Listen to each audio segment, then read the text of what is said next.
마음 신앙 하고 이제 목요일 날 하는 그 종말 신앙과 휴거 성도에 대한 이 메시지는 제가 주님으로부터 확신을 받고 그리고 주님이 기뻐하시는 주제 가지고 말씀을 전하는 거기 때문에 그리고 이제 제가 이제 핏대 올려서 막 말하는 게 중요한 게 아니고 정말 그 메시지에 주님이 보증해 주시냐, 인정해 주시냐, 이게 중요한 거거든요.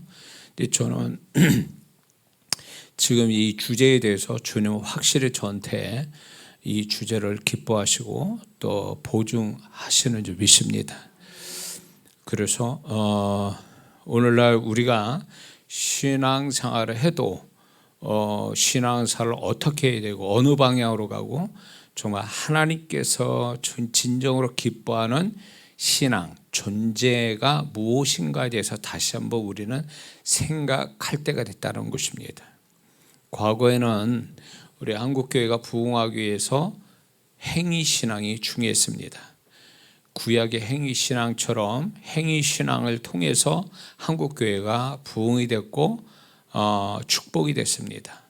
그러나 그것이 어느 시점에 가서 한계가 오기 시작했어요. 한국교회에.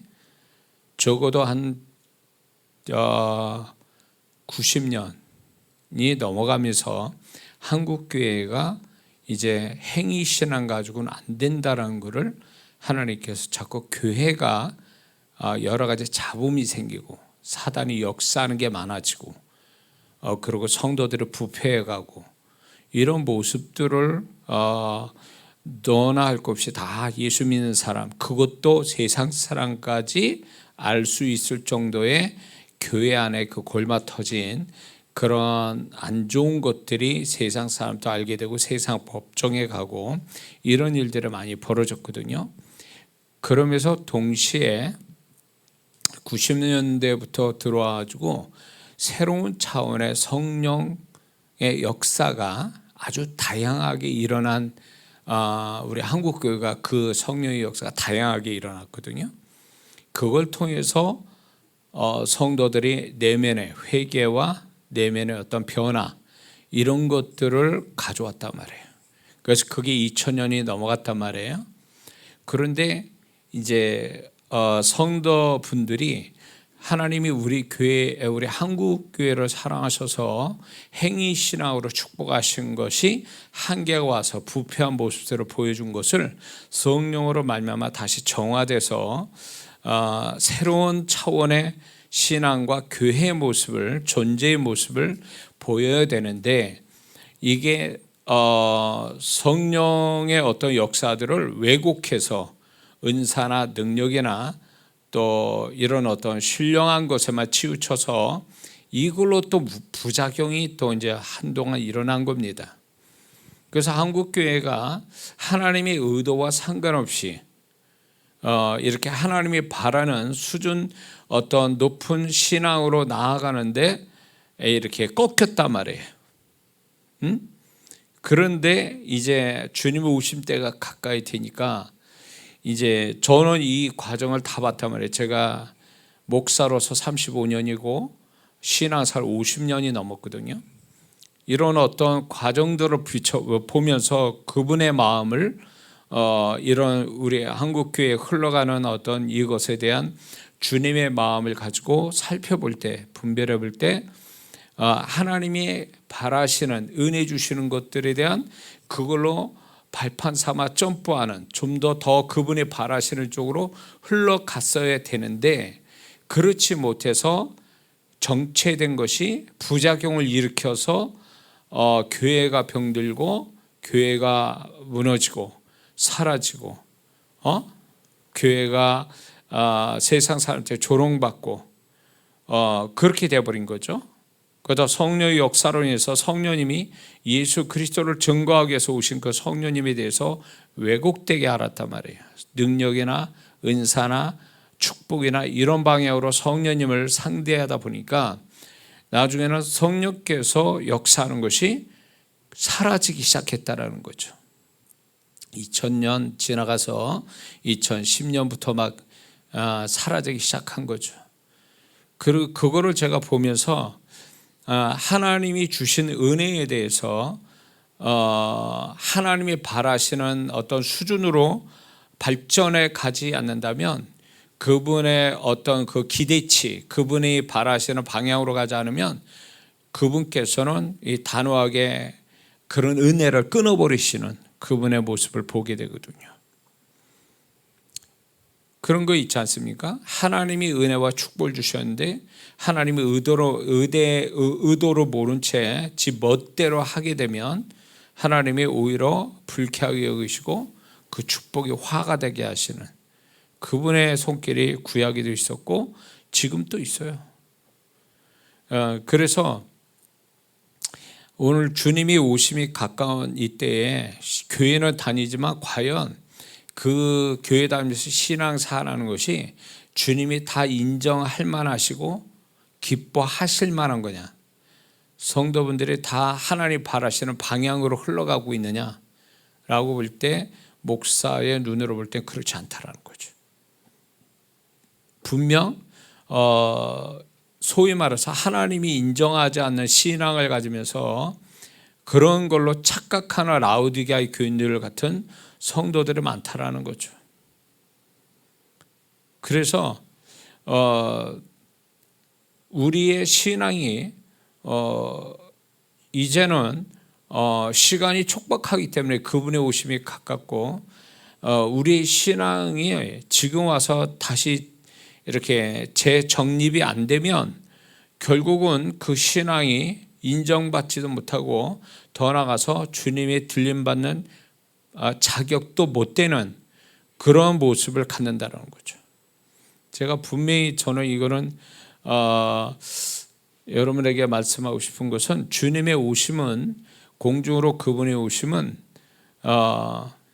분명히 말씀 속에 한 사람은 데려가고 한 사람은 버려둠을 당하는, 이게 그 말씀을 하신 것은 반드시 남아있을 자가 있고 자격돼서 주님으로부터 들림받을 사람이 있다는 거죠. 그런 면에서 볼 때 같이 매를 갈고 같이 맷돌을 갈고 같이 밭을 일을 하고 있는데 누구는 주님이 데려가시고 누구는 버려둠을 당한다 라는 거에 대해서 분명히 이거는 한 사람은 인정하시고 한 사람은 인정 안 하신다는 얘기거든요. 결국은 똑같이 그렇게 같은 선상에 있어도 주님이 보시는 관점이 다르다는 거죠. 그래서 우리가 지금 주님 오심이 가까운 이때에 우리가 과연 내 신앙이 주님이 인정하실 만한 존재요, 신앙이요, 삶을 가지고 있느냐, 이거를 지금부터 이게 점검해서 그분이 원하시는 방향으로, 그분이 바라시는 초점으로 흘러가지 않으면 헛수고하는, 나중에는 인정 못 받는 그런 비극이 올 수도 있다라는 거죠. 그런 면에서 하나님은 저를 여기 강단에 서서 메시지를 전할 메신저로 세우게 하신 것은 지식을 전달하기 위함이 아니라 그분이 무엇을 원하시는가에 대한, 그분이 원하신 것을 전달하는 자로서 제가 이제 여러분에게 지금 이 강단에 쓰는 거거든요. 그런 면에서 볼 때 그분이 과연 이 시점에서 무슨 신앙을 원하느냐라고 할 때 제가 계속 강조했지만 주님이 원하시는 것은 행위신앙으로 치우쳐서 행위신앙으로 만족하는 것은 이제는 그 신앙에 가지고는 안 된다. 소위 속된 말로 게임이 안 된다. 자격이 안 된다, 그 얘기예요. 그런데 우리는 여기에 매달리고 있는 거죠. 열심히 하면 하나님이 알아주시겠지. 그거 가지고 주님이 나를 인정해 주고 축복하시겠지. 근데 여러분 다 보세요. 행위로 신앙생활 열심히 했는데 여러분 생각할 때 나는 하나님께 열심히 행위로서 신앙생활 했는데 그것만큼 축복이 왔다고 생각합니까? 그것만큼 축복이 안 왔을 거예요. 뭔가 모자르다, 부족하다, 내가 한 거에 비해서 내게 베푸르신 은혜와 축복이 모자르다, 부족하다고 느껴진다면 그 원인이 어디 있냐면 바로 그 행위 플러스 마음도 같이 하나님이 인정받아야 되는데 그 마음이 인정을 못 받아서 그런 거예요. 하나님이 바라시는 건 이제는 과거에는 일시적으로 행위로서도 축복을 받고 칭찬받을 시절이 있었어요. 구약이 율법의 행위를 통해서 축복을 받았듯이, 그러나 구약의 율법을 행위를 가지고 축복받는 건 일시적이었고 그게 그분이 온전히 바라는 신앙은 아니었단 말이에요. 그 온전한 신앙은 결국 신약에 와서 주님을 통해서 행위 플러스 마음이 하나님 원하는 마음이 가지 않으면 그게 온전한 축복이 될 수 없음을 분명히 말씀해 주고 있거든요. 그 지난주까지 그렇게 또 같이 말씀을 나눴잖아요. 예수님을 통해서도 분명히 예수님의 어떤 신앙을 원하는지 마음 신앙에 대해서 얘기 같이 나눴잖아요. 그러기 때문에 이제는 행위 신앙으로 인정받기는 이제는 지나갔다는 거예요. 그리고 주님의 오심에 그 행위 플러스 마음 신앙이 그분 앞에 인정받아야 이게 이 두 가지가 온전해야 온전한 신앙이지 행위만 가지고는 인정 못 받는다는 거죠. 행위 플러스 마음도 같이 가야 된다는 거예요. 뭘 해도 마음이 같이 가지 않으면 그건 주님 보실 때 헛수고하는 거다라는 거예요. 인정 못 받는다는 거죠. 그래서 우리는 지금 마음이라는 게 뭐 나만 알지 다른 사람 모를 수도 있잖아요. 그러니까 우리의 마음의 상태가 어떠한지 어떤 마음 가지고 하는지 아무도 모르고 나만 알아요. 그러나 나만 아는 게 아니라 그분도 알고 계세요. 그렇기 때문에 우리가 눈 가리고 아웅식으로 우리가 뭐 마음이야 뭐 지옥 같은 마음 뭐 악한 마음 가지고 하나님이 거룩한 일을 얼마든지 할 수 있어요. 할 수 있다고. 제가 이제 이런 거를 영상을 봤는데 이거를 어떻게 이해될지 모르겠지만 일부겠죠. 그런 교회가 큰 교회는 대교회는 오케스트라가 있잖아요. 근데 오케스트라가 있는데 거기에 그런 악기를 다루는 사람 중에 예수 안 믿는 사람을 수두룩하더라는 거죠. 예수 안 믿고 페이를 받으니까 걔네들 또 음악을 하는 애들이니까 어디 있는 성가는 뭔가 이렇게 알바처럼 해서 좀 돈을 받아야 뭐 수업료도 내고 뭘 어떻게 할 거 아니에요. 그래서 알바로 취업하는 데가 교회라는 거예요. 대교회. 그래서 거기에 구원받지 않는 상태에서 예수를 전혀 모르는데도 이렇게 악기는 다르지 악보는 볼 줄 아니까 그렇게 해서 찬양단 오케스트라나 이런 또 소위 성악가도 그렇고 다 그런 식으로 해서 취업을 한다는 거예요. 교회에. 그러니까 그 교회도 문제죠. 구원을 점검하지 않는 채 기술이 있다, 악기를 다루는 기술이 있다 그래서 픽업해가지고 이렇게 예배에 어떤 그 예배에 도움되게 한다는 거는 이거는 있을 수 없는 일이거든요. 구약에 있어서 우리가 말씀도 같이 이렇게 나눴지만 구약에 있어서 찬양단은 엄청난 하나님이 귀하게 보시고 그 여호사밧이 찬양단을 앞세워서 전쟁을 치를 때 그 찬양단에 의해서 하나님이 역사를 하셨거든요. 그리고 찬양단은 구별된 자들이었기 때문에 하나님이 그 사람들의 이름까지 다 이렇게 기록해 놓는 아주 특별한 존재들이었거든요. 근데 오늘날 교회가 뭐 크니까 오케스트라를 있어야 되고 막 단원들이 필요하니까 안 믿는 자도 와서 막 그걸 했다라는 얘기를 들었을 때 저도 깜짝 놀랐어요. 처음 그 얘기 들었을 때. 그러면 그 사람들이 예수 안 믿고 들어와가지고 악기 다루고 찬양 부른다 해서 그 사람이 하나님께 인정받는 사람이냐? 아니거든요. 구원을 안 받았어도 악기는 다룰 줄 아니까 그렇게 하는데 구원을 받았다 해도 이 사람이 정말 하나님을 높이기 위해서 악기를 다루는 게 아니라 돈 알바, 돈 얼마 받는 그것 때문에 그 일을 하고 있는 거예요. 직업적으로. 그러면 그 사람의 그 재능이 과연 하나님께 아무리 뭐 찬양을 뭐 목소리로 악기로 다룬다 해서 그 하나님을 찬양하는 곡을 부르고 악기를 다룬다 해서 그 사람을 하나님이 인정하고 축복하시냐? 절대 안 그렇다는 거죠. 응? 뭐 때문에 그래요? 마음이 빠졌잖아요. 하나님이 찾고자 하는 마음이 없잖아요. 그러니까 오늘날 이 마음 신앙을 제대로 못 가지면, 이 마음 신앙이 없으면 결국은 행위 신앙도 인정을 못 받는다는 거죠.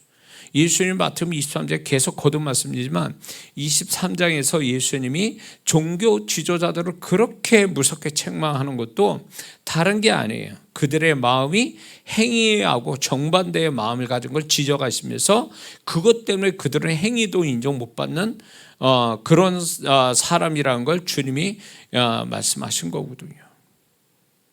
그러니까 오늘날에는 행위로 성도들이 행위로만 보여지잖아요. 저 사람 기도 많이 했어, 봉사 많이 했어, 뭐 이런 식으로 해서 인정을 받고 칭찬 받는 거에 그런 걸로 만족하는 신앙은 이제 그런 신앙을 끝내야 된다. 그것이 아니라 이제 성도들 칭찬하든 안 하든 중요한 거는 내가 뭐 더 큰 일을 뭐 큰 많은 일을 하는 게 중요한 게 아니라 마음에서 하나님 앞에 나아가는, 또 내가 늘 내 마음이 하나님이 기뻐할 마음의 상태를 갖는 거, 이게 하나님 바라는 오늘날 신앙이거든요. 이 마음 신앙을 제대로 가진 자가 주님 앞에 들림받을 자격 성도가 되는 거거든요. 그래서 우리의 마음을 들여다보는 일을 쉬지 않고 계속 정직하게 내 마음을 들여다보며 그 마음을 고쳐가는, 그분이 기뻐할 마음을 가질 수 있도록, 그리고 그분의 마음이 우리 안에 충만히 거하도록, 그분의 말씀이 들어와서 나를 지배하도록, 이런 어떤 마음 신앙에 열심 내는 이것이 진정한 신앙이다라는 거죠. 마음 신앙이 온전하면 그 사람 행위도 온전할 수 있어요. 그렇죠? 그러나 행위가 온전하다 해서 그 마음도 온전한 건 절대 아니잖아요. 그렇기 때문에 우리는 마음 신앙을 우선으로 해서 마음 신앙을 제대로 가져서 하나님 앞에 그 마음으로 인정받는다면 그 사람이 작은 일에도 그건 주님이 큰 일로 보시고 큰 상을 받을 수도 있다라는 거죠. 믿습니까? 그래서 우리 신앙이 남 보여주자고 신앙을 살아가는 게 아니잖아요. 그리고 자기 기분에 의해서 자기 도취형 신앙이 돼서는 또 안 되거든요. 우리는 그분 앞에 늘 점검받고 판단을 받는 일을 게을리 해서는 안 돼요.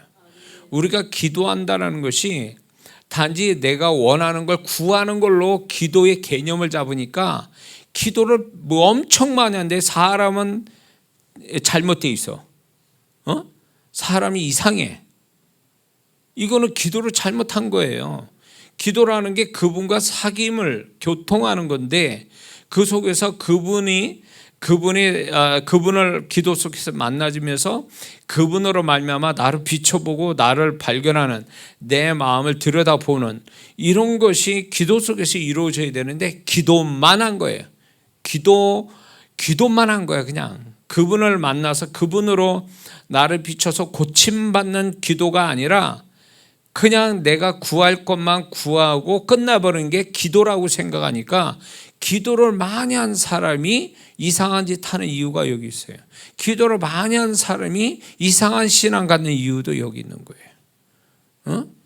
그런 사람을 종종 보죠. 제가 기도 엄청 진짜 우리 한국 사람 의지의 한국인이라고 막 의지가 대단하거든요. 막 그 의지를 가지고 기도에다가 쓰는데 그렇게 의지를 남다른 의지를 가지고 기도를 뭐 금식기도 뭐 철야 뭐 이렇게 막 하는데, 그러면 그렇지 않은 사람보다 좀 인격이나 주님 만나서 내면이 좋아져야 되잖아요. 그렇지 않은 사람이 대부분이라는 거죠. 그러면 그 사람은 왜 기도하는 거예요 도대체? 뭘 기도하자는 거예요 도대체? 뭘 기도하려고 저렇게 의지를 대단하게 가지고 하나님 앞에 저렇게 열심으로 기도하느냐는 거예요. 응? 그거는 분명히 기도의 개념을 잘못 가져서 그런 거예요. 응?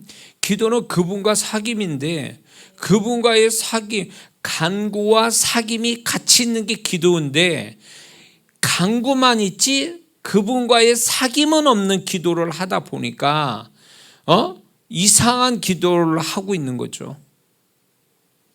그러니까 기도를 많이 하는데 사람은 안 변하고 고집 세지고 영적 교만이 생기고 다른 사람과 섬길 줄도 모르고 잘났다고 잘났다고 그러고 기도하는 사람이 왜 그러냐? 그 사람은 간구만 한 거예요. 간구만 해서 응답받는 걸 자랑 삼는 거지. 주님과 기도 속에서 주님과 사귐을 가져서 그분으로 인해서 변화받는 걸 좋아하는 게 아니라는 거예요. 그러니까 기도를 한쪽으로만 개념을 잡고 기도를 하니까 이런 모습이 되는 거예요. 그래서 분명한 사실은 우리가 제가 이 수요일과 목요일 메시지 주제로 이렇게 정한 것도 결국 주님이 마지막 세대 때는 행위 가지고는 부족하다. 주님에게 인정받기는 그분에게 들림받기는 부족한 신앙이다. 거기다 마음 신앙이 확실하지 않으면 안 된다. 그리고 그분의 오심에 확실한 휴거 성도가 종말 신앙 휴거 성도가 되지 않으면 이거는 나중에 이거는 들림받았구나 사람들 난 남았구나 이 차원이 아니라는 거예요. 들림받지 못하면 그건 죽은 목숨이라는 거죠. 믿는 자가 7년 대환란을 어떻게 지나갈 건지 순교하지 않으면 구원 못 받는 세대가 오는 거예요. 그때는. 그러니까 우리는 단 한 번에 그분의 공중으로 오심에 우리는 들림받는 자가 되려면 마음신앙 플러스 종말신앙 휴거성도 이거 되기 위해서 몸부림쳐야 될 때가 지금이에요. 지금이라고. 그래서 그런 신앙 갖자고 우리가 그러면 마음신앙을 지금까지 이렇게 계속 얘기하지 않습니까? 근데 이 부분에 대해서 막연하게 생각하는 분들이 많거든요. 그래서 제가 이걸 정리해서 얘기를 같이 나누는 거예요. 그래서 이 신학에서는 마음 신앙이 얼마나 중요한지를 이제 이렇게 제가 이제 정리해서 여러분과 함께 나누면서 마음 신앙이 우선이 되고 그 마음 신앙이 결국 하나님 앞에서 우선이 되는 신앙이고 마음 신앙을 제대로 가진 자가 그분 앞에 더 앞서 있고 축복받는 자라는 것을 분명히 신약에서 여러 군데에서 말씀해 주고 있다는 거 잊지 말아야 될 주비십니다. 자, 그런 면에서 이제 이 마음 신앙에 대해서 이제 여섯 번째로 이제 지난주에서 여섯 번째로 볼 때 한번 생각해 볼 게 뭐냐면 예수님의 제자들의 근본적인 문제가 뭐냐라는 것에 대해서 좀 생각해 봐야 됩니다. 우리가 마태복음 19장 27절에 같이 읽었지만 예수님과 3년 반을 같이 살았음에도 불구하고 그들이 결국 마지막에는 뭘 얘기하냐면 무엇을 얻겠냐고 그래요. 뭔가 소유하는 거에 대해서 얘기하고 있거든요. 주님이 그렇게 강조했던 신앙을 못 배운 사람처럼 결국 이들은 손에 쥐어진 뭔가를 더 얻기를 원했던 거죠. 우리가 무엇을 더 얻으리까 할 때 이 배경이 뭐가 있냐면 예수님이 이제 예루살렘에 가신다니까 결국 얘들은 이제 예수님이 이제 혁명가로서 예루살렘에 들어가셔서 세상을 뒤집어서 이제 그분은 왕 되시고 제자들이 이제 그 밑에서 자기들의 한 자리 할 거에 대한 생각들을 가지고 있었던 거예요. 그러니까 이들의 문제는 어떤 그 물질적인 어떤 손에 잡히는 소유에 더 관심이 있었다는 거죠. 그래서 이 제자들의 실제적인 문제는 그 소유욕보다 더 근본적인 문제로 들어가서 그들은 예수님과 마음이 같지 않았다라는 게 중요해요. 3년 반 동안 예수님과 같이 살았지만 예수님의 마음을 몰랐다라는 거죠. 그거는 결국 뭐냐면 예수님과의 어떤 마음과 마음으로 소통되지 않았다라는 걸 얘기하는 거예요. 예수님이 비장한 마음으로 예루살렘에 올라왔는데 이 제자들은 뒤에서 누가 큰 자가 될 거냐라는 걸 다퉜다라고 분명히 말하고 있거든요. 기록하고 있거든요. 그러면 이들은 결국은 분위기 파악을 못하고 있었다는 거예요. 예수님이 3년 반 동안 같이 동고동락하면 눈빛만 봐도 알고 말 한마디 하면 딱 알아채야 될 그 정도가 돼서 마음과 마음이 교통이 돼야 되는데 이들은 전혀 그걸 캐치를 못했던 거죠. 왜 그러냐면 자기들이 이제 뭔가를 얻을 수 있겠다. 이제 예수님 예루살렘 입성하면 자기들이 뭔가를 얻을 수 있다는 이 생각이 너무 큰 거예요. 그분의 마음을 헤아리는 거에 대해서 이 12제자는 실패한 자들이거든요.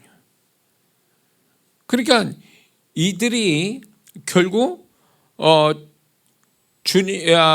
제자의 영광, 무슨 예수님이 능력 주셔서 능력 전도하고, 그리고 예수님의 일을 잘 도와주고, 이런 것들이 아무 소용이 없어진 거예요. 마지막 어느 순간에 가서는 결국 그들은 자기 안전을 택했고 자기 생명을 택한 거죠. 결국 이런 것들이 다 뭐를 의미하는 거냐면 그들은 주님의 마음과 같지 않았다.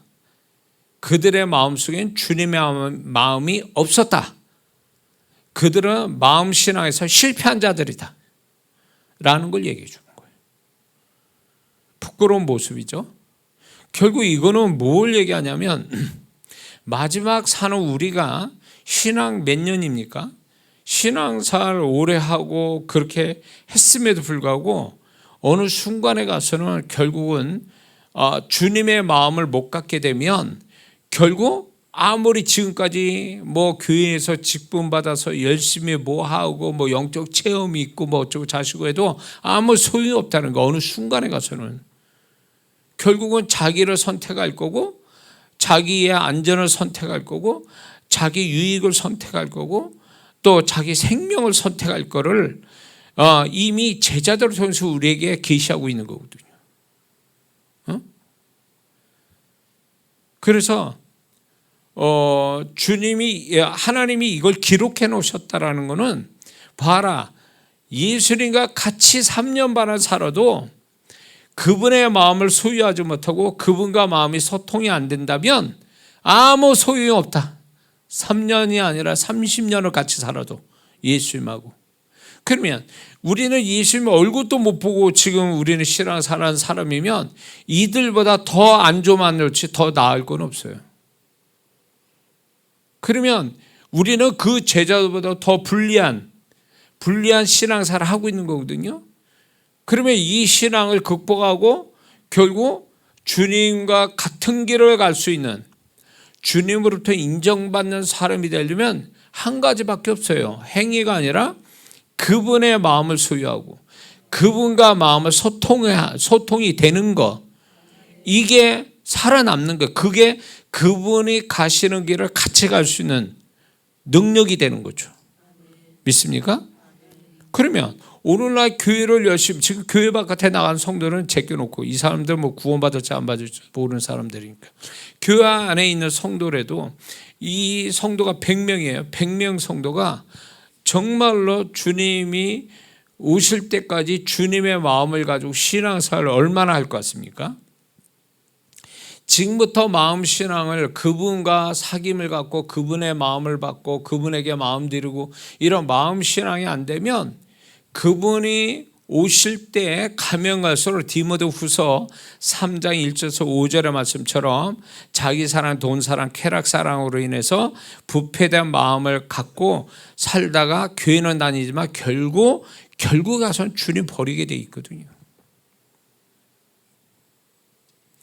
교회 신앙사 오래 했다가 교회 세상 바깥으로 나가고 교회 안 다니는 사람들, 교회를 뜨문뜨문 다니는 사람들의 문제가 뭡니까? 교회는 한동안 열심히 다니다가 그 사람들의 행위가 문제가 된 게 아니에요. 그들의 마음속에 뭔가 걸린 게 있은 거지. 교회로 못 다닐 수밖에 없는 환경이 문제가 아니거든요. 교회를 안 다니고 세상으로 간 사람들이 그 사람들이 교회를 못 다니는 상황 때문에 교회를 나가는 게 아니라 보면 별거 아닌 거 가지고 시험 들고 별거 아닌 거 가지고 뭐 교회 다닐 필요 없다. 이제 이런 저런 어떤 자기 생각에 잡혀가지고 결국 교회를 떠나는 거거든요. 그러면 이 성도들은 과연 뭐냐? 신앙생활 그동안 한 건 또 뭐냐? 할 때 행위는 문제가 없어요. 뭐 교회에 나와서 출석하고 헌금하고 봉사하고 그랬으니까. 그게 문제가 아니라 행위가 문제가 아니라 그들의 마음이 부패한 마음 속에 주님의 마음, 주님의 말씀, 주님과의 사귐, 주님과의 마음을 나누는 거, 이런 것들이 안 돼 있다라는 거예요. 안 되니까 별것도 아닌 게 확 자빠지는 거예요. 그런 걸로 인해서 별것도 아닌 거 가지고 교회를 나가버리는 거고, 결국 핍박이 오지 않았는데 지발로 교회 나가는 거예요. 이유가 있지, 나름대로.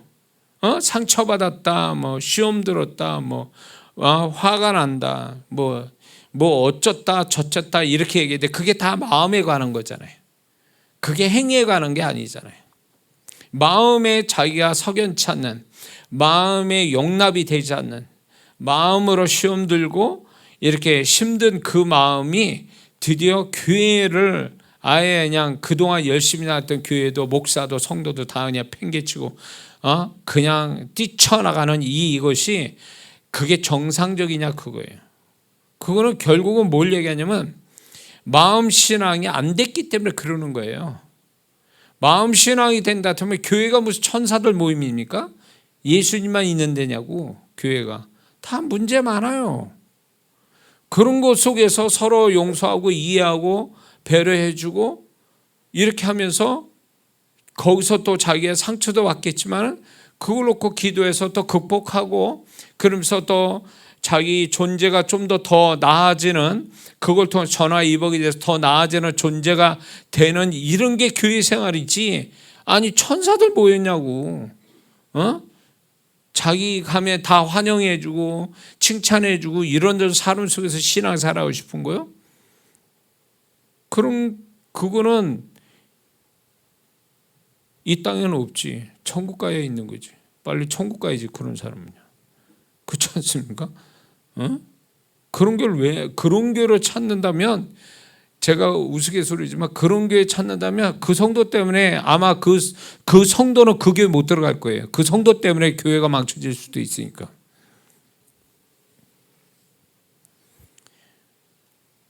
다 보면은 행위는 문제가 없어요. 뭐 열심히 하고 그러는데 문제는 뭐냐면 이 제자들처럼 그분의 마음이 없는 거예요. 그분의 마음을 소유하지 못하고 그분에게 마음 드린 것도 없고, 이러니까 이상한 이 주님의 제자처럼 다른 데다 자꾸 초점을 둔 거죠. 주님과 상관없는 데 초점 두고 주님과 전혀 주님이 인정하지 않는 데 방향으로 흘러가고 있었던 거죠.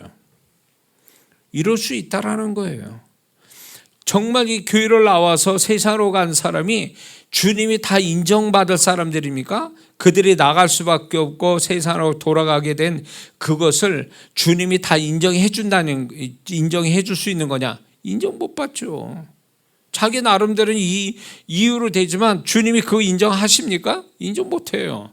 그거 인정 못 받으면 그 사람은 주님부터 탈락되는 거예요. 지금은 이게 과거처럼 쉽게 교회 들어오기가 쉽지 않아요. 지금 왜 그러냐? 하나님 은혜도 사라지고 성령의 역사도 이제 점점 줄어가거든요. 줄어나가니까 그들이 교회로 들어오는 이 극적인 사건이 성령께서 역사하시고 하나님의 은혜를 주셔야 되는데 그 하나님의 은혜와 성령의 역사가 점점 줄었는데 어떻게 오냐고.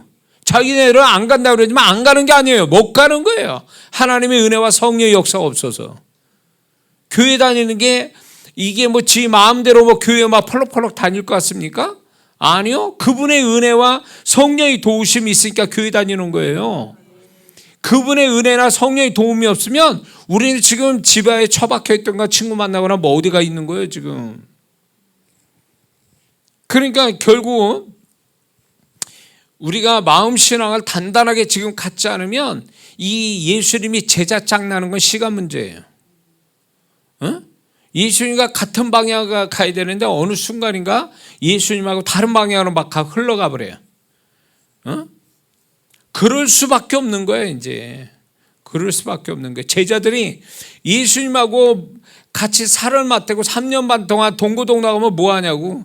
그분의 마음이 서로 그분과 마음이 소통돼서 그분의 마음을 내가 받고 그래서 그분의 마음을 내가 읽을 수 있는 알 수 있는 이런 신앙이 돼야 되는데 이 제자들은 그게 실패했다는 거예요. 근데 구약에 이거를 성공한 성도가 이제 사람이 있죠. 다윗이잖아요. 다윗은 하나님이 직접 말씀해요. 그는 내 마음에 합한 자. 그건 뭐냐면 나하고 마음이 같다 그런 얘기거든.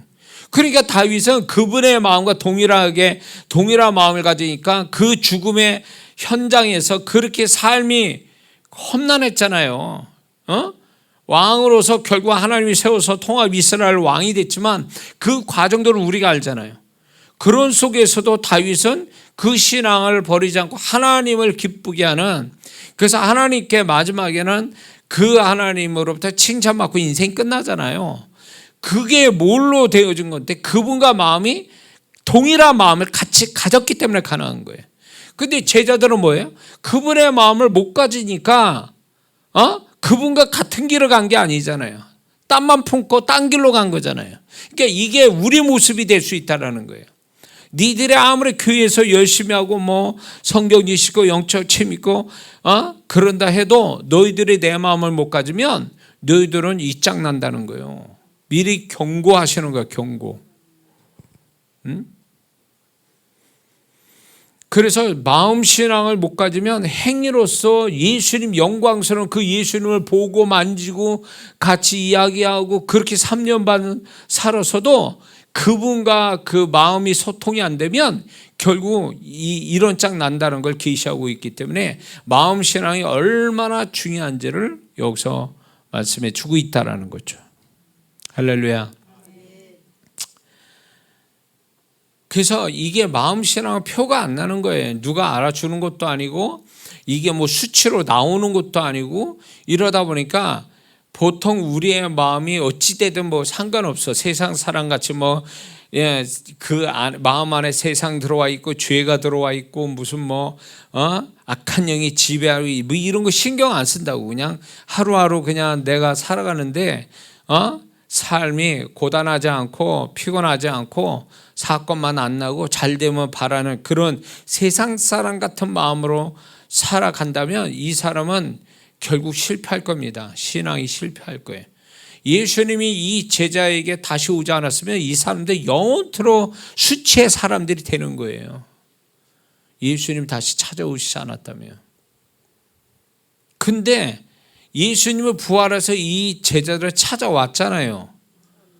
그렇지만 주님이 공주로 오실 땐 두 번 없단 말이에요. 한 번으로 끝나는 거예요. 그때 그분이 내 이름 안 불러준다면 끝난 거예요. 이 땅에서 7년을 지나갈 때 순교당하지 않으면 구원 못 받는 세대가 온단 말이에요. 두 번 찬스가 없다라는 거지. 제자들은 그래도 한 번 예수님 부활하시는데 찾아오셨잖아요. 찬스를 주셨잖아요. 그러나 주님의 오심이 이게 마지막 찬스인데 처음이자 마지막 찬스인데 이거에 합격하지 못하면 그 사람은 그렇구나로 끝나는 게 아니라 이 사람 비극의 사람이 된다는 거예요. 그러니까 그런 사람 되지 않기 위해서 지금 우리가 그분에게 인정받고 그분에게 정말로 자격 있는 성도가 되기 위해서 해야 될 게 뭐냐면 기도 더 많이 하자, 예배 더 많이 하자, 뭐 성경 더 많이 보자. 그게 아니에요. 내 마음을 들여다봐서 내 마음을 그분이 바라시는 마음 상태를 늘 가지고 사는 거. 이게 진짜 신앙이라는 게 지금 이해가 되시죠? 자, 두 번째 이제 마음 신앙이 뭐가 왜 중요한가에 대해서 사도행전 1장 24절. 여러분들이 1장은 아시죠? 1장에 가룟 유다가 이제 자살했기 때문에 이제 그 제자 12제자 한 사람을 대신 들어갈 제자로 뽑는데 바사바라는 요셉과 마띠아가 두 사람이 추천이 됐죠. 120명 성도에게 추천이 됐는데 결국 이제 마띠아가 이제 당첨이 되잖아요. 마띠아가 이제 제자의 수가 들어간 결정적 이유가 뭔가가 바로 오늘 사도행전 1장 24절에서 우리가 그걸 알 수가 있습니다. 이제 사도들이 저희가 기도하여 그러되 무사람의 마음을 아시는 주, 이게 선발 기준이 됐다는 거죠. 그런데 마띠아가 바사바라는 요셉과 동일선상에서 같이 신앙생활을 해온 사람이지만 결국 똑같은 수준의 사람이고 똑같이 사람한테 인정받은 사람이지만 하나님께 인정받은 자는 마띠아라는 거예요. 그 마띠아가 인정받은 게 뭐냐면 그의 마음이 요셉보다 하나님 보실 때 더 가까운 거예요. 그의 마음이 하나님 보실 때 더 인정받을 마음을 가졌다, 그 얘기예요. 행위가 아니라 마음으로 인정받았다는 거예요. 그러니까 같이 행위 신앙을 가서 사람한테 칭찬받아도 그분이 보실 때 마지막 최종적인 기준은 마음을 보신다는 거죠. 마음을. 그래서 마띠아는 12제자에 들어가는 무명으로 3년 반 동안 예수님을 뒤따라 다니다가 결국 막판에 빛나는 제자가 된 거 아닙니까? 뭘로? 결국은 그 마음으로 인정받은 거잖아요. 그분 앞에. 응? 행위 얼마나 그분을 위해서 열심히 했느냐가 아니잖아요. 그분을 향한 마음이 어떠한가를 그걸 통해서 인정받은 거잖아요. 그렇기 때문에 신약은 계속 이 마음 신앙에 대해서 계속 강조하고 있어요. 자, 바울 서신에서도 바울이 직접 고백을 하죠. 고린도전서 2장 16절에 우리가 그리스도의 마음을 가졌느니라 이렇게 말합니다. 이 바울이 사도행전 15장까지는 바나바의 그 다음에 2인자였어요. 바나바가 1인자고. 근데 16장부터는 이제 바울이 1인자가 되고 바나바가 사라집니다. 그 동기가, 그 사건이 이제 제2차 선교 여행을 갈 때 마가 요한을 데려가냐 마냐라는 것부터 이제 다툼이 생겼다고 그랬어요. 근데 마가 요한이 무책임하게 다시 돌아오지 않습니까? 예루살렘으로 돌아올 때에 그 마가 요한은 결국은 뭐냐면 바나바의 조카거든요. 조카인데 그 조카를 데리고 하나님이 원하는 전도 여행을, 전도의 어떤 그 코스로 갔으면 좋은데 구브로로 갔다는 얘기는 그 바나바와 이 마가의 고향이 바나바, 저기 구브로거든요. 구브로로 갔다는 자체가 벌써 하나님이 바라지 않는 코스를 정하고 간 거예요. 인간적인 측면에서. 이게 바나바의 치명적인 실수였던 거죠. 근데 바울은 뭐예요? 하나님의 마음을 가졌기 때문에 그분의 마음을 쫓아서 그분이 바라는 것을 제2차 선교여행 그 코스를 보면은 하나님이 바랐던 코스였거든요. 1차에서 2차로 가는 그 코스가 결국 하나님께서 바라시는 그 선교의 코스였기 때문에 하나님이 바울을 그래서 앞세우신 거예요.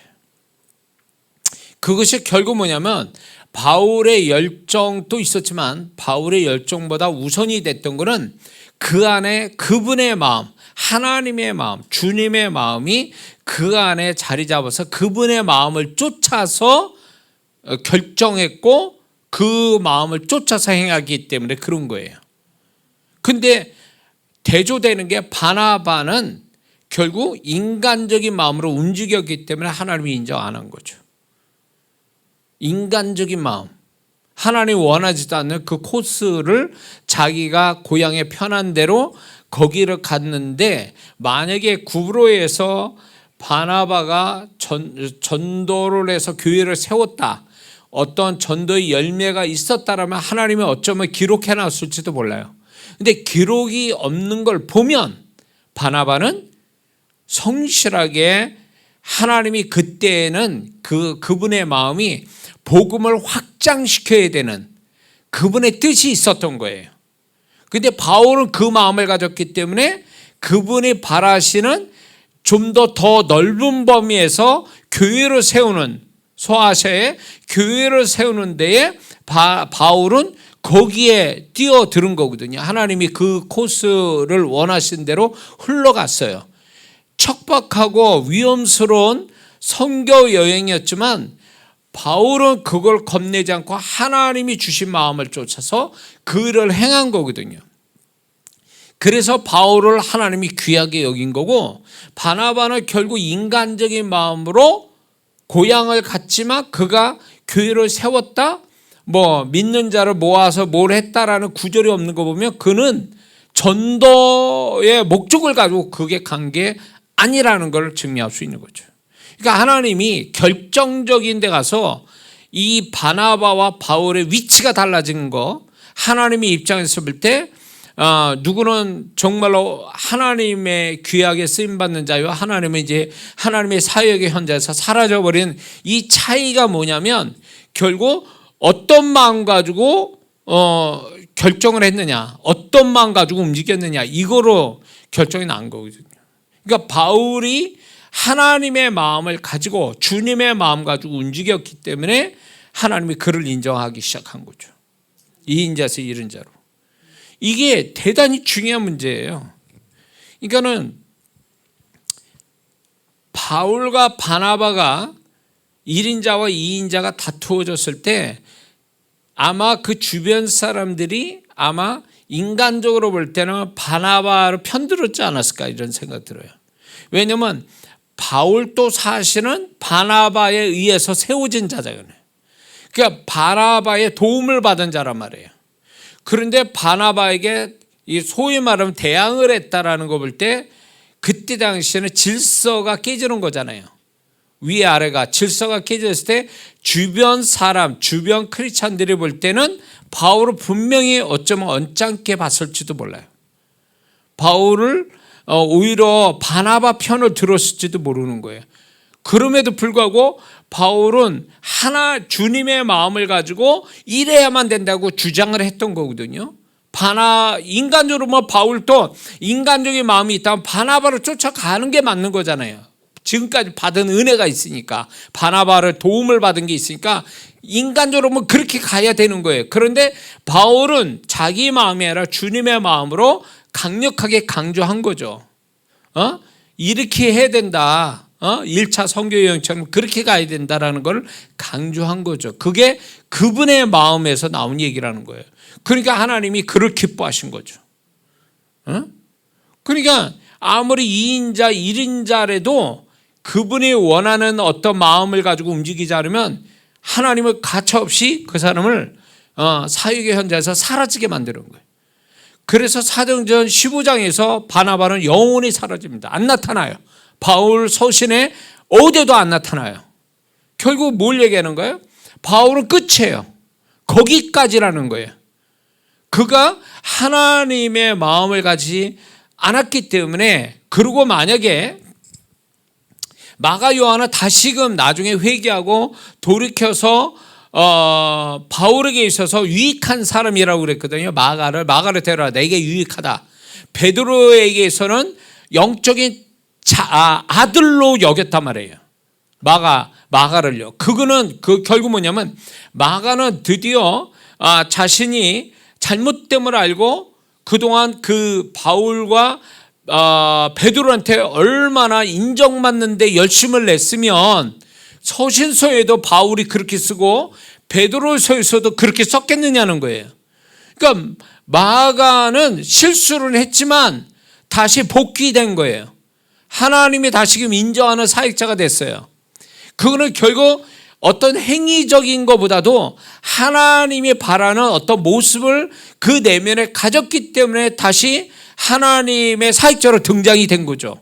후에. 근데 바나바도, 만약에 바나바는 유명한 사람이었으니까 그 당시에도 그렇고 성경에 서두에는 사정절을 보면 유명한 사람으로 나오고 훌륭한 사람으로 묘사되고 있는데, 이 사람이 만약에 실수를 해서 구부로로 갔다 할지라도 이건 잘못됐구나, 내가 잘못했구나, 실수했구나라고 인정하고 다시 그분의 마음을 쫓아서 뭔가를 다시 하나님 원하는 어떤 선교를 바울 사역에 합류했다면 반드시 바울 서신 어디인가에 계속 나왔었을 거라는 거예요.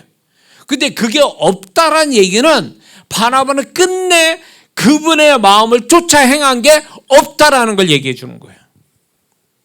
무섭죠?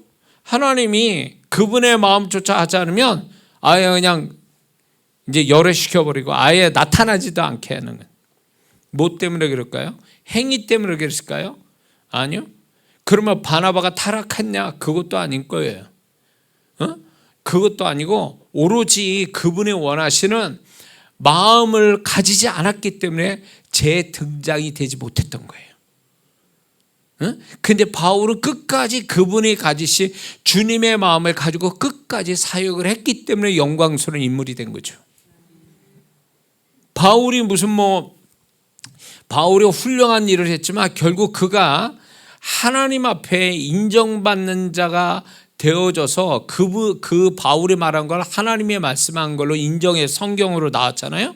그 정도로 그를 인정해 준 거는 어떤 그가 훌륭한 엄청난 사역했다라는 것 때문이 아니라 그의 마음속에 있는 게 그분의 마음을 가지고 글을 썼기 때문에 하나님이 인정했다는 거예요. 그러니까 이 마음 신앙의 중요성을 바울을 통해서 극대화된 거예요. 그래서 바울이 사역이나 존재로서도 인정받은 사람이에요.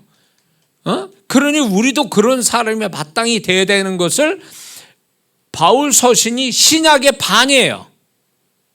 바울 서신이 신약의 반을 가지고 있는데 그 정도로 하나님이 바울 서신을 이렇게 귀하게 여긴 건 바울이 훌륭한 일을 해서가 아니라 그가 어떤 제자보다도 그분의 마음을, 다른 제자들 베드로나 요한이나 이런 서신서도 있지만 사도 바울의 바울 서신만큼 하나님의 많은 분량으로 성경을 인정한 사람은 제자 중에 없거든요.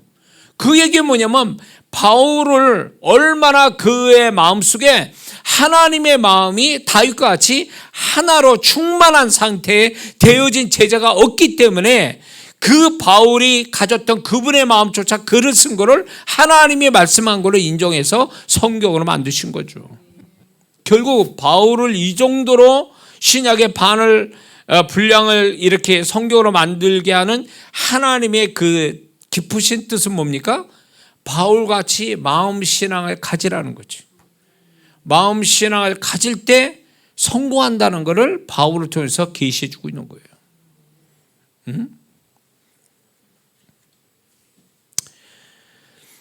자, 바울은 또 에베소서 5장 10절에서 주를 기쁘시게 할 것이 무엇인가 시험하여 보라. 바울은 율법을 얘기하지 않습니다. 살아계신 주님에 대해서 그분의 마음에서 뭘 기뻐할까를 너희들이 테스트해 보라는 거예요. 그분과 함께 사는 너희들이 그분이 너에게서 너를 통해서 뭘 기뻐하시는지를 실험해 봐라. 그거를 확인해 봐라. 이렇게 말하고 있거든요. 이걸 통해서 보세요. 주를 기쁘시게 해야 돼요. 그분의 감정이거든요. 그분의 마음을 포커스로 두고 얘기하시는 거예요. 바울이. 결국 이거는 뭐냐면 우리가 나조차고 신앙생활하고 나조차고 예배를 드리고 이런 신앙이기 때문에 결국은 뭐냐면 제자같이 나중에 타락한 마음을 갖게 되는 거예요. 제자가 다 버리고 했지만 나중에는 뭘 얻을까를 생각했잖아요. 자기를 위한 생각들로 점점 충만해져 갔잖아요. 그러니까 오늘날 신앙이 자칫 잘못하면 나를 위해서예요. 내가 이 예배를 통해서 마음 평안해지고 기쁘고 좋았다 이런 식으로 다 나를 포커스로 두고 신앙생활 한다면 이 사람은 언젠가 주님 버릴 사람이에요. 응? 그게 아니라 우리의 신앙이 이제는 내 중심의 신앙이 아니라 주님 중심으로 돌아가야 되고, 주님 중심에서도 그분의 마음을 헤아려야 하는 신앙이 돼야 된다는 거예요. 응? 그분이 뭘 기뻐하는지를 내가 하나하나 알아가는 것. 그래서 남들은 몰라도 나만큼은 그분이 기뻐하는 것을 이제 알아가는 거죠. 하나하나. 나의 주님은 내게서 이걸 기뻐하신다, 이렇게 말하는 자가 되어야 된다는 거예요. 다른 사람 몰라도 나는 내가 섬기는 주님, 나와 함께하는 주님은 나에게서 이걸 기뻐하십니다, 이거를 자신 있게 말하는 것들이 많아져야 이게 주님과 사귐이 있는 사람이 되는 거죠. 이런 자가 주님과 마음을 함께 나누는 자인 것을 증명하는 거예요. 근데 오늘날 주님이 기뻐하는지 슬퍼하시는지, 자기를 바라볼 때, 나를 바라볼 때, 내가 뭘 행할 때 그분이 날 기뻐하시는지, 나를 보며 슬퍼하시는지, 나를 보면서 화를 내시는 건지, 이걸 감을 못 잡고 있다는 거죠. 이건 무슨 얘기인 줄 아세요? 주님과 사귐이 없으니까 이 소리 하는 거예요. 감각이 없는 거예요. 주님과 사귐이 있으면 이렇죠. 이걸 쉽게 이해하려면 내가 어떤 사람을 만나서, 그래서 친해요. 그래서 연인도 아닌데 계속 만나서 이야기하고 즐겁게 밥도 먹고 어디도 여행도 다니고 이럽니다. 그러면 그게 이제 시간이 많이, 그런 시간, 사귐을 즐거운 시간을 오래 가지면 무슨 현상이 옵니까? 그 사람이 말을 안 해도, 그 사람이 말만 하면 그 사람 마음까지 읽어내는 능력이 저절로 생기잖아요. 그렇죠? 그게 친한 친구잖아요. 친밀한 친구. 그거예요.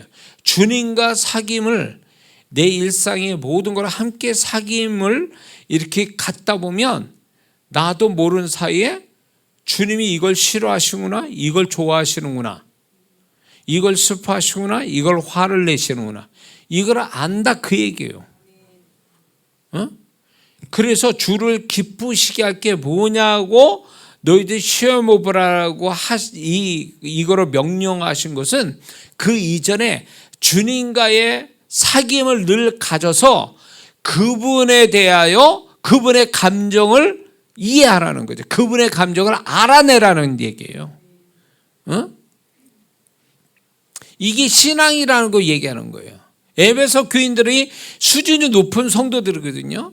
두란노에서 에베소의 성도들을 가지고 3년 반 동안 이제 열심히 말씀을 가르치는 가운데 바울이 그들의 수준 높은 신앙을 가르치면서 이 얘기를 하고 있는 거예요, 지금.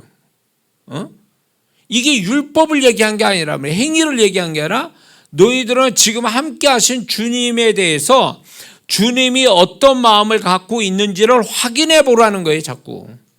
그게 진정으로 주님과 함께 사는 사람이라는 거예요.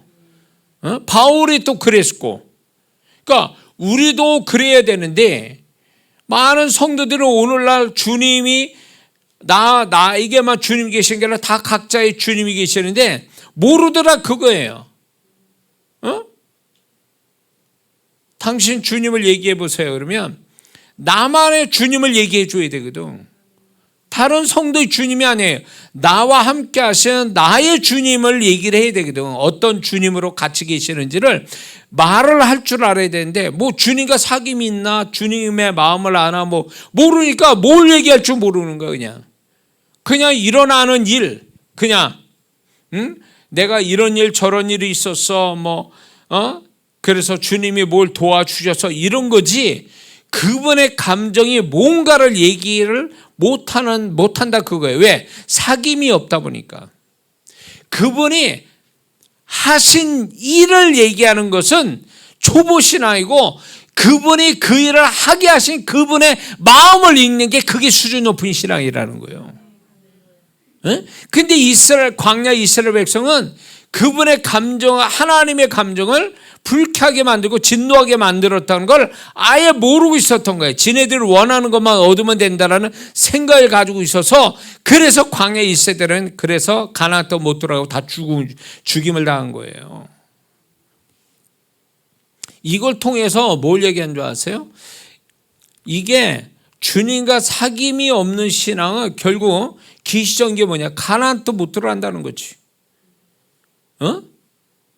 가나안 땅은 못 들어간다는 거예요. 그분의 마음을 알지도 못하고 그분의 마음을 계속 불쾌하게 만드는 자는 결국 가나안 소유를 못한다는 것을 계시해 주고 있는 거죠.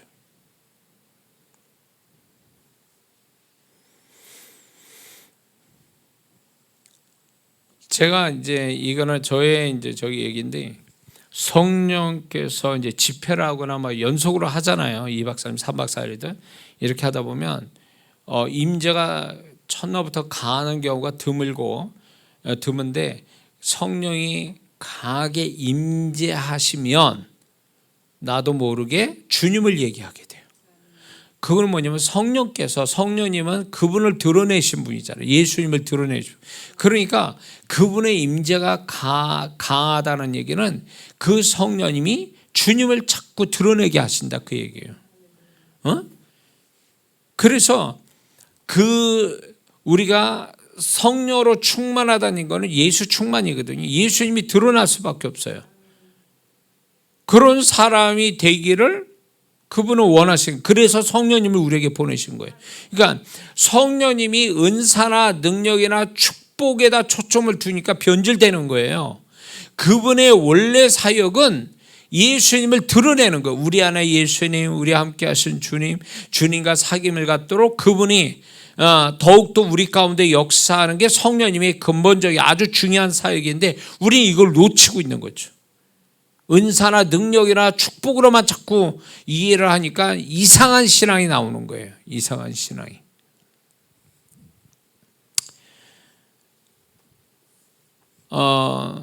그리고 이제 마지막에 이사야 11장 2절을 보면 성령님은 어떤 분이냐? 여호와를 경외하는 영이시라고 그랬어요.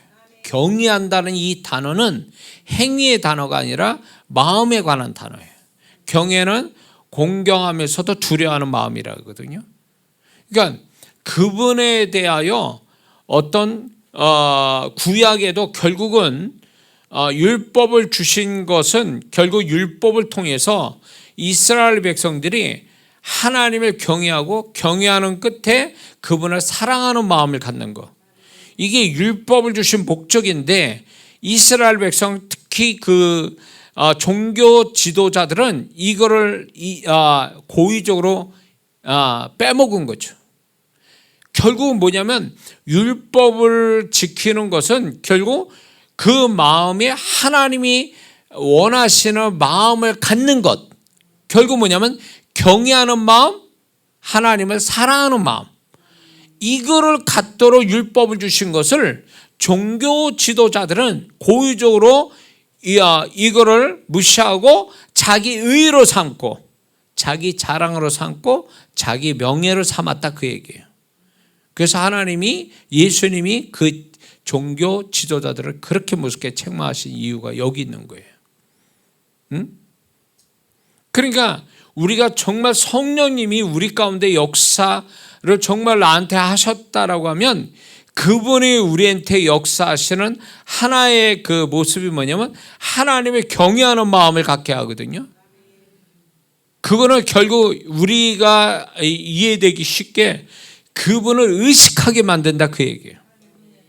어디서나 같이 계시고 또 그분이 계시기 때문에 그분의 말씀이 무서워서, 그분의 모든 걸 다 하시는 그분의 존재가 무서워서 공포심이 아니라 그분을 존중하기 때문에 내가 그거를 의식해서 내가 하기도 하고 안 하기도 하고. 이거는 그러니까 결국 신앙이라는 것이 행위로 만족해서 끝나는 신앙이 아니라 우리는 결국 그것이 마음까지 그분이 바라시는 마음을 갖는 것, 그리고 더 나아가서 그분의 마음을 소유하는 것, 그래서 그분과 마음이 서로 소통이 되는 것, 이게 결국 율법을 주신 목적이요, 또 오늘날 예수님을 통해서 우리에게 어떤 신앙을 요구하시는지를 계시해 주고 있는 거죠. 이걸 놓치면 안 돼요. 근데 오늘날 교훈적이고, 그래 내가 잘못했어, 이렇게 살아야지 저렇게 살아야지, 좀 더 내가 교회 봉사해야지, 기도 더 많이, 이거는 이 신앙을 가지고 우리가 계속 간다면 이 사람은 어떤 현상이 오냐면 죄책감을 갖게 될 거예요. 이렇게 저렇게 해서도 안 되는 부패한 내 심령, 내가 가지고 있는 이 죄성을 발견을 시키는 거거든요. 이래야지 저래야지 결단하면서 결심하고, 그래봤자 부패한 마음 가지고 그렇게 됩니까? 안 되니까 죄책감을 갖죠. 죄책감 가지면 또 그 다음에 뭐가 합니까? 이걸 죄책감도 가지면서 뭐를 하냐면 포장을 해요. 이렇게 가식적으로 외식하는 자가 되는 거죠. 안 그런 척하고 이런 식으로 신앙이 전락하는 거예요. 주님이 외식하는 자에 대해서 무섭게 말씀하잖아요. 결국 왜 그렇습니까? 자기들이 그런 어떤 하나님과의 관계를 똑바로 가질 수 없는 마음을 솔직하게 인정하고 그분과 사귐을 가져야 되는데, 그들은 그런 마음들을 그냥 숨기고 있었던 거죠. 숨기고 안 그런 척 위선과 가식으로, 거짓으로 자기들의 마음을 포장하고 있었던 거죠. 이것이 결국 주님이 보실 때 이런 마음을 갖고 신앙생활한 자를 절대로 하나님이 칭찬 안 하십니다. 이 당시에, 예수님 당시에 종교 지도자들은 율법을 철저하게 지킨 거예요. 왜냐하면 율법을 철저하게 지키는 게 지네들 밥그릇이거든요. 그렇게 안 하면 안 되거든. 그러니까 그 사람들은 율법을 철저하게 지켰지만 어디에서 엎어졌냐면, 유대인한테는 칭찬받아도 주님이 볼 때 니들의 마음은 불의와 악의로 가득 차고 의식으로 가득 차고 마음 상태가 안 좋다는 걸 지적하면서, 결국 그 지적이 결국 그들이 그렇게 완벽하게 율법을 지킨 것조차도 인정 못 받게 만들었다는 거예요. 이게 주님이 그들의 책망을 가만히 보면 오늘날 우리가 행위를 앞세워서 하나님께 인정받고자 하는 건 위험스럽다, 이런 신앙 가지고는 안 된다라는 거예요. 행위가 인정받으려면 마음이 인정받아야 돼요. 마음이 인정 못 받으면 행위도 인정 못 받는 거예요. 공식이 그렇단 말이에요. 어떤 유명한 목사님이, 어떤 분, 어느 분이 천국 갔다 왔는데 어느 유명한 목사님 보고 그 목사님은 어떠냐 주님께 물어보니까 그 목사는 상이 없다, 이런. 아시는 분들 알 거예요. 그러니까 그걸 가서 얘기를 했다는 거죠. 그 목사님한테서 내가 천국에 가서 주님께 물어봤는데 목사님 상이 없다고 그럽디다. 그러니까 충격을 먹어가지고 이분이 이제 자기 걸 다 들여가지고 또 헌신하는 그런 일이 있었다라는 것이 전설처럼 내려옵니다. 근데 그게요, 사실일 가능성이 많아요. 왜냐? 하나님은 어떤 그분을 위해서 일한 양, 수고, 헌신, 이것이 그 하나님이 찾고자 하는 마음이 결합이 안 되면, 그 마음이 없는 것 때문에 그가 행한 것도 인지 못 받는다는 걸 얘기해 주는 거예요. 그 어마어마한 하나님의 일한 이 사람도 하나님이 인정 안 해주실 정도면 우리는 더 말할 것도 없어요. 그러니까 손해보지 않는 신앙생활 하려면 내가 뭘 해도 그분에게 마음을 드리고 그분의 마음을 찾고 그분의 마음을 갖고자 한다면 그 사람이 신앙생활 제대로 하는 사람이에요. 모든 게 인정받는. 그런데 마음은 빠지고 몸뚱이만 있어. 이건 인정 못 받습니다. 제가 아는 그 어떤 사역자도 엄청난 능력이 나오는 사람이었는데 결국 그 마음이 하나님 앞에 합당치 않아서 버림당한 사역자가 있어요. 그걸 보면서 두려운 거죠. 구원은 잃지는 않았어도 주님이 버린 자가 된 거예요. 뭐 때문에? 그가 아무리 그분의 능력이 그 사람을 통해서 나타났다 할지라도 그분이 원하시는 마음을 안 가지니까, 그 주님이 원하는 마음이 없으니까 사역으로 버림당했어요. 능력이 안 나타나고 사람한테 버림당하고 사역을 못하게 되는. 하나님이 그렇게 하신다는 거죠. 그러니까 손해보지 않고 정말 제대로 신앙생활을 하려면 뭘 해도 마음을 들이는 신앙생활을 해야 돼요. 행위만 가지고 마음 없는 행위는 이건 하나님 앞에 인정 못 받습니다. 그러니까 열심히 해도 하나님께 인정 못 받고 축복 못 받는 이유는 마음이 안 따라가서 그래요. 마음이 하나님 찾고자 하는 마음이 없어서 그래요. 제가 얘기했잖아요. 헌금할 때도, 헌금 사역할 때 이렇게 보면 알아요. 이게 딱 잡으면 그분의 마음이 딱 온단 말이에요. 그럼 이 성도를 왜 이렇게 하는 거야 도대체? 하나님을 뭘로 보고 마음도 없이 주인도 없는 헌금을 왜 이렇게 하냐고. 그러니까 축복 못 받아요, 이렇게 되니까. 그러니까 나는 워낙 이 사역을 22년간 하다 보니까 그분의 마음이 여러 군데로 이렇게 나와요. 그 사람 말, 그 사람의 행위, 그 사람의 어떤 헌금이나 뭐 어떤 그 사람의 기도, 이런 거를 분별을 하거든요.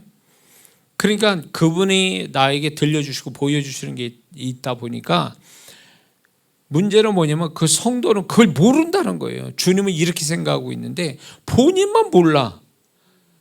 헛수고하고 있는 거를. 그러니까 그분과 초점이 안 맞는 거예요. 그러면 왜 그분과 초점이 없느냐? 초점이 안 맞냐? 그분과 사귐이 없으니까 그분은 전혀 모르는 거예요. 성경 속에 주님은 알겠는데 뭐 이런 저런 일 하셨다고 과거에 그분은 아는데, 지금 자기하고 함께 하시는 주님은 몰라본다는 거예요. 엠마오로 가는 두 제자같이 눈이 가려져서 그분이 누군지, 그분의 마음이 뭔지, 내가 지금 이렇게 하는 거에 그분은 나에게 뭐라고 말씀하고 어떤 마음을 가지고 계신지를 전혀 모른다는 거예요. 왜? 그분과 사귀는 삶이 아니거든. 그분과 일상을 같이 살아가는 삶이 아니기다 보니까 그분을 타인처럼, 이렇게 모르는 사람처럼 대하니까, 모르는 사람이 그 사람을 말하지 않는 이상의 그 사람 마음이 뭐가 있는 줄 알아? 모르는 거예요. 똑같아. 주님과 사귐이 없다 보니까 그분은 여전히 나한테는 낯설은 사람, 낯설은 존재, 모르는 존재로만 인식이 되니까 뭘 어떻게 알겠냐고. 말도 못 알아듣는, 말을 섞어본 적도 없고, 그러니 그 상대방의 마음을 어떻게 헤아리냐고. 주님을 그런 식으로 대하는 사람이 많다는 거예요. 그래서 우리가 이게 마음신앙을 지금 똑바로 안 가지면 나중에 후회합니다. 신앙생활 헛수고했다는 소리가 나와요. 제자들처럼 마지막 막판에 가서는 주님이 찾아오지 않으면 이 사람들을 비극의 수치의 사람 되듯이 주님이 오심에 딱 2번 부르시지 않거든요. 1번 부르시거든요. 그때 딱 그분에게 인정받는 신앙이 되지 않으면 우리는 정말로 어려워진단 말이에요. 그런 사람 되지 않으려면, 적어도 그분에게 인정받는 사람 되려면 마음 신앙 지금부터 가져야 된다 그래요. 그 마음 신앙에서 인정받아야 돼. 행위로 인정받을 생각하지 말고 마음으로 인정받아서, 그분이 내가 네 마음 들여다보니까 내 마음이 있네, 내가 네 마음을 들여다보니까 내가 기뻐할 마음을 가지고 있네, 이러면 되는 거예요. 그게 없으면 꽝이에요. 아무리 피곤하게 그분을 위해서 일한들 그 마음이 막 안 좋은 마음을 갖고 있으면 그건 다 소용없다니까. 상이 안 된다니까. 저는 사역하면서 이 부분에 주님이 명확하게 저한테 말씀하시고 그걸 눈여겨보시고 그걸 기대하시고 이러기 때문에 제가 정말 이 자랑의 나라 22년간 수많은 영혼들을 개인적으로 듣고 사역해주고 이런 일을 정말 저같이 이렇게 많이 한 사람 없을 거예요. 정말 쓰러질 정도로 그렇게 하는데 정말 그분의 마음 가지고 해서 이게 된 거지 인간적인 마음 같으면 저 못합니다. 벌써 끝냈을 거예요. 근데 그분이 감사한 거는 제가 그렇게 하는 걸 알아봐 주셨다는 게 너무 감사한 거예요. 그게. 그래서 여러분들도 마찬가지예요. 여러분들도 뭐 주님 앞에 큰일 하려고 애쓸 필요 없어요. 그냥 주어진 데에서 일상을 같이 주님과 함께 나누고 그분의 마음을 헤아려 보려고 하고 그분의 마음을 받으려고 애쓰고 일상을 가지고 그리고 교회 와서는 또 교회 예배 드리고 기도하고 봉사하고 성도 교제하는데 그 속에서 또 주님을 경험하고 그런 그분의 마음을 받으려고 하고 이러면 그걸로 되는 거예요. 그 신앙을 계속 갖기를 주의 이름으로 축원합니다. 기도합니다.